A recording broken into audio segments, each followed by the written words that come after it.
Live by Live has all of your favorite music, and you can listen for free. Whether you hit play on one of our hundreds of curated music stations or create your own custom artist radio station, you'll find the music you love on Live by Live. Visit livexlive.com or search LiveX Live in the App Store or Google Play and listen for free now.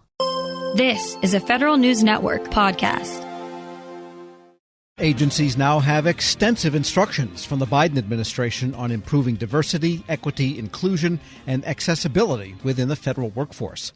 The president signed a new executive order last week. It runs more than 5,000 words. The order has a little bit of everything. It addresses unpaid internships, pay in the federal government, training, opportunities, ex-convicts, even agency literature and gender pronouns. Federal News Network's Nicole Grisco joins me now to walk us through this new order. And Nicole, walk us through some of the high-level points here. So, Tom, I think the best place to start with this order, and it is quite extensive, is the agency or government-wide, I should say, review of diversity, equity, inclusion, and accessibility within the federal workforce. And so President Biden has asked the Office of Personnel Management and Office of Management and Budget, as well as the Equal Employment Opportunity Commission, to review potential barriers within the federal hiring, promotion, training, and pay systems, specifically for underserved populations. And the executive order spells out, who exactly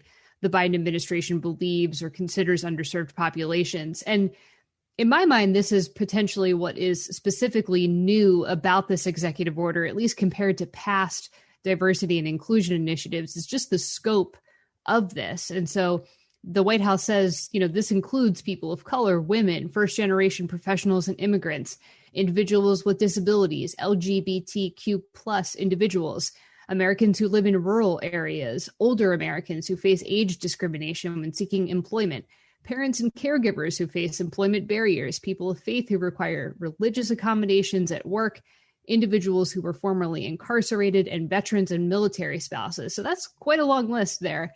And so the order goes on to describe how agencies should review kind of the state of equity, diversity, inclusion, and accessibility inside their federal workplaces and embed some of these practices within their management agendas and their human resources practices. Sure, and we should point out, too, that it says the Secretary of Defense shall take actions to promote equitable health care coverage and services for LGBTQ plus members of the uniformed services. So there is nobody that's getting a federal paycheck in any way, shape, or form that is outside of this. Yeah, that's right. And we can get to some of the specifics for the LGBTQ plus population. OPM has some requirements there as well, especially when it comes to the Federal Employees Health Benefits Program. But you're right, everyone's covered under this. What else did you find in there that struck you as, hey, this is a little bit of new ground that we're on here? So besides, the call for a government-wide plan, agency plans, which is something that the Obama administration did back in 2011. It's very clear that the Biden administration has taken inspiration from that 2011 order. But, for me, what's different about this is a couple of things. So one, I think, is the emphasis on data and evidence in promoting, and I'll just use the acronym here, DEIA initiatives within federal agencies. So, for one thing, the order asks agencies to measure demographic representation inside their organizations and track trends actually within, who's applying for federal jobs, how hiring decisions are made, attrition, the composition of the senior leader workforce, which we know is a problem within federal agencies. I think the government at large might be reasonably diverse, but the senior leadership ranks, I think, still struggle to attract and retain a diverse population there. And for me, the data initiative is interesting because, I've taken a look at some of the data myself, and it's not especially comprehensive. And it's, the dashboard itself, FedScope, is pretty clunky. And so if this order, gives some more visibility into the demographic representation across the federal workforce, it could be a good thing. The other thing that I think is interesting about this is, I was struck by the mention of federal internships and what the Biden administration wants to do there. Specifically, they say to agencies, look, you need to reduce the reliance on unpaid internships, which I'll be honest, I wasn't sure that was still a thing within the federal government, but it is. And we know that agencies actually really struggle with interns at large. They're not drawing on that program very much. The number of interns they have on board has dropped by thousands over the last year. And so that was another thing that stood out to me. And then one final thing I'll mention, Tom, and we can go into more of this, of course, is a mention of pay equity and asking the Office of Personnel Management to look at the pay system within the federal government and come to some conclusions about whether or not it's equitable for all populations of federal employees and potentially make suggestions there. I think as we've reported time and again, changes to the federal pay system are quite difficult. And so it'll be interesting to see what OPM comes back with there, I think. And I also was struck by the emphasis on partnerships and recruitment, almost in the same way that the Census Bureau regularly reaches out to institutions close to various communities that it wants to make sure participate fully in the Census Bureau. This has the Office of the Director of Science and Technology Policy, OSTP, and OPM and OMB and the EEOC coordinate a government-wide initiative to strengthen partnerships with people close to different racial groups, tribal communities, and so on, and making sure that they're in knowledge with respect to federal recruiting and possible hiring. Yeah, and I think that particular point, that's something that I often hear individual agencies say, well, we're reaching out to minority-serving institutions and historically Black colleges with some of our job announcements. But I think putting it in an executive order and trying to institutionalize it through this new partnership program that the executive order envisions is certainly new and is something we haven't necessarily seen before. Now, this is not the first executive order by an administration of this type, but nevertheless, this one strikes you as taking a step further than what came before? I think so, at least just based on the sheer scope of the executive order. And I'll say, we haven't necessarily seen too many executive orders or policies directed specifically at LGBTQ plus employees. And you mentioned a couple of the specifics earlier. I'll just mention a few others. The order directs agencies to look at their hiring and benefits enrollment forms and make sure that those include non-binary gender marker and pronoun options. It even has the Office of the Director of National Intelligence review potential barriers within the security clearance process for LGBTQ plus employees. So, there's a whole host of things there. And then one other thing I'll mention, of course, is the diversity and inclusion training, which last year was, a little controversial when the Trump administration banned certain kinds of D&I training and effectively paused most of those programs, at least for a short period of time until the Biden administration ultimately rescinded that executive order. The training is back on, but I think this is notable here. Such training programs should enable federal employees, managers, and leaders to have knowledge of systemic and institutional racism and bias against underserved communities, be supported in building skill sets to promote respectful and inclusive workplaces and eliminate workplace harassment, have knowledge of agency accessibility practices, and have an increased understanding of implicit and unconscious bias. So certainly that's a different direction than I think the previous administration took. And it's pretty clear how the Biden administration wants things to move forward. And this could also cause some technical work for agencies. One of the provisions here says they want to ensure that federal employees have their respective gender identities accurately reflected and identified in the workplace. That means that, you go online, a lot of places now, they ask you male, female, or I'd rather not say. Some sites have 50 different options under gender. Somehow the government is going to have to thread that needle so that ID systems, CAC cards and ID cards and so forth, are going to have to reflect what it is people want themselves to be described as. Yeah, NIST has a requirement here in this executive order to do just that. And so we go back to takeaways from this executive order, what might be different about this one compared to others. And again, it's just the number of agencies that are involved in this. We would expect someone like OPM to play a big role in diversity and inclusion initiatives. But I think this particular order really gets everyone involved. Federal News Network's Nicola Grisco, thanks so much. Thanks, Tom. Check out her story at federalnewsnetwork.com. Welcome to the Lessons in Leadership podcast. I'm your host, Shane Canfield, CEO of WEPA. I'm thrilled today to be joined by Rick Wade, Senior Vice President of Strategic Alliances and Outreach at the U.S. Chamber of Commerce.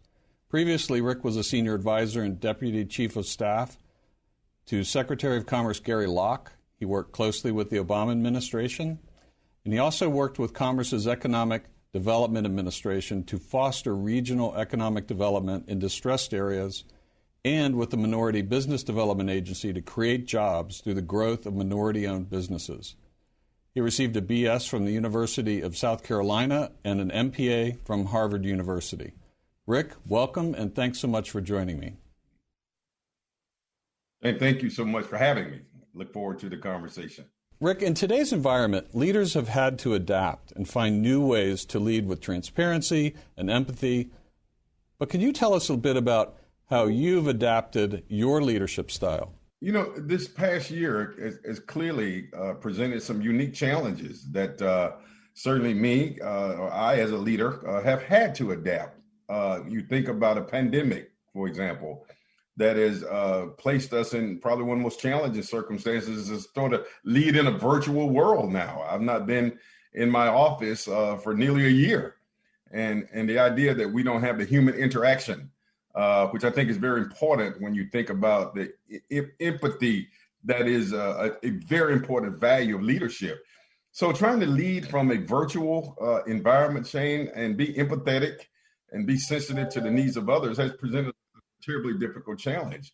One of the other defining moments, I think, in our time that has dictated a change in leadership, if you will, was the murder of George Floyd. I think it created a whole different consciousness in America and certainly within me about the importance of being empathetic in the way I lead, to be inclusive, to be to lead in a way in which you're very sensitive to the impact of your decisions on others across our community.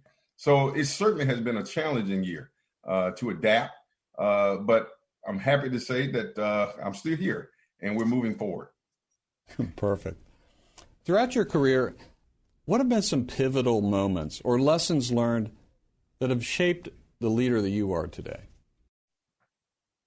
You know, there have been so many moments, Shane. I grew up in rural South Carolina. Quite honestly, at a time when I saw what legal segregation was.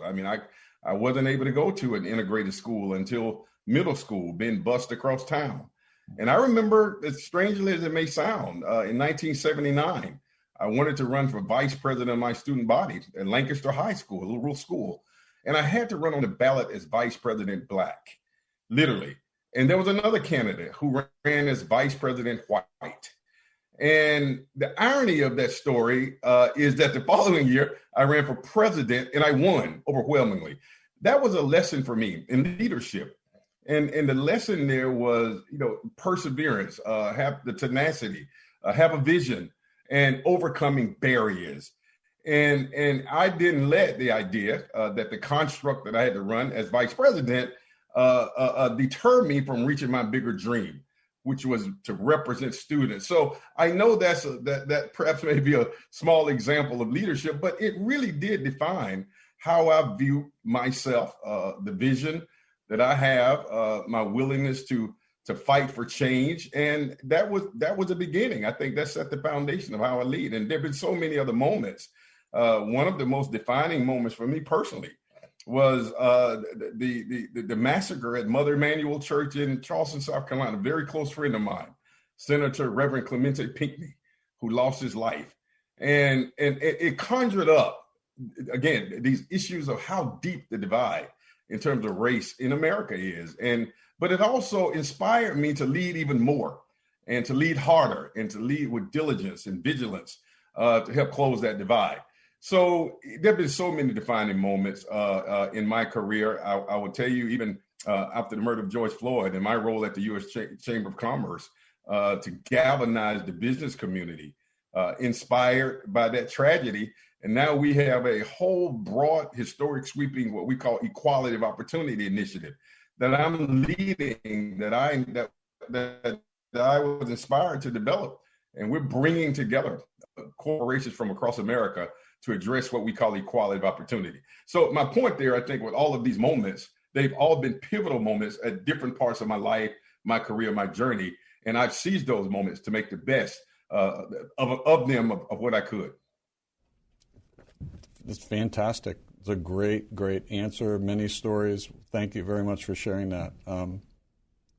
Who is the most impactful leader in your life, and what quality did you admire about them? You know, I can't say that I had just one, but I would tell you the one person